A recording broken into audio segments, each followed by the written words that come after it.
Mradi kama huu unakwenda kuchochea kuongeza kasi katika juhudi mbalimbali ambazo zinatekelezwa na wizara, na tunawapongeza sio tu kwa sababu wanatekeleza vipaumbele vya serikali, lakini pia kwa kuanza na mikoa ambayo pia ina changamoto kubwa, ikiwepo mkoa wa Dar es Salaam, ambapo kwa mkoa wa Dar es Salaam tunakadiria takriban kila mwezi watoto takriban 12,500 wanazaliwa, na kati ya hao takriban 2,500 watahitaji kulazwa.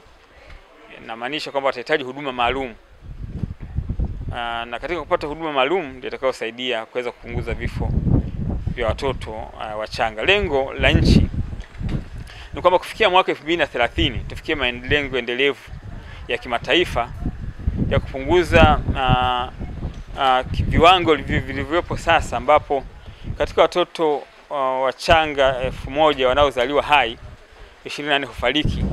Kwa lengo ni kwamba tuweze kupunguza kwa nusu au zaidi ya hapo, yaani angalau vifo 12 kwa vizazi hai 1000 ifika hapo 2030. Serikali imeongeza vituo hivi au hospitali ambazo zina wodi maalum kwa ajili ya watoto wachanga kutoka 14 mwaka 2018 mpaka 318 2025, na juhudi nyingine zinaendelea, ikiwemo ni kuhakikisha zinakuwa na nafasi za kutosha, vifaa tiba vinavyokuwa vya kutosha, watoa huduma wanakuwepo na mambo mengine. Mathalan, vituo kwa ajili ya mama wajawazito wanaohitaji huduma ya dharura vimeongezeka kutoka takriban vituo 115 mwaka 2015 mpaka 549 tunapozungumza.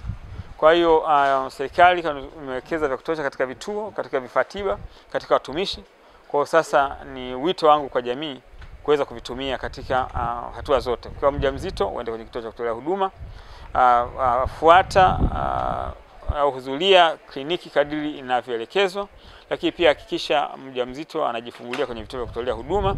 Lakini hata baada ya kuzaliwa ni muhimu mama na mtoto kuendelea kuhudhuria kliniki, lakini sio tu kuhudhuria kliniki. Kwa mtoto yote ambaye anaumwa apeleke kwenye kituo cha kutolea huduma haraka. Wenzetu wa Ifakara Health Institute kwa kupitia mradi wa Nest 360 kwa kushirikiana na chuo chetu cha Muhimbili, kitivo hichi cha tiba, wanafanya tafiti huu kwa kwamba sasa tunatengeneza majawabu yanayotokana na mazingira yetu wenyewe kwa kutumia wataalamu wetu wenyewe wa ndani, kwamba tunatatua changamoto zetu kwa uzuri zaidi na kuleta vitu ambavyo vinaweza kuwa endelevu, ili kiwezekana kabla ya kufika mwaka 2030 kama malengo yalivyo, angalau tuwe tumevuka lile lengo la shirika la Umoja wa Mataifa ya kupunguza vifo vya watoto wachanga kutoka 24 kwa vizazi hai 1000 mpaka angalau 12 kwa vizazi hai 1000.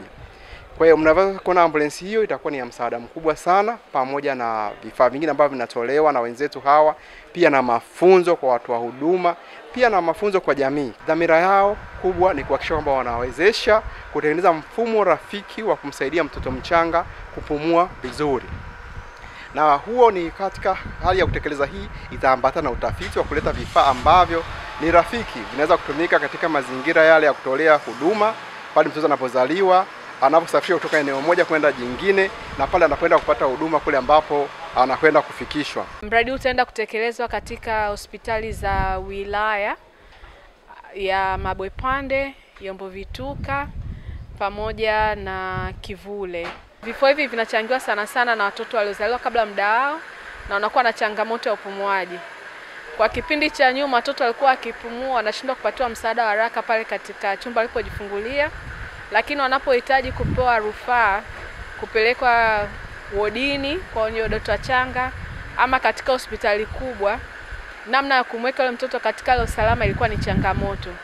Kwa mradi huu unakuja na ufumbuzi wa kuangalia maeneo hayo matatu. Kwanza ni kumpa mtoto msaada unaostahili pale anapozaliwa, lakini kumwanzishia matibabu ambapo ndo kitita cha upumuaji wa mtoto, ambapo ataanzishiwa matibabu ya upumuaji katika chumba cha kujifungulia, atasafirishwa akiwa kwenye mfumo huo wa kumsaidia kupumua, na atakapokuwa wodini ataendelea kuwa na utaratibu huo.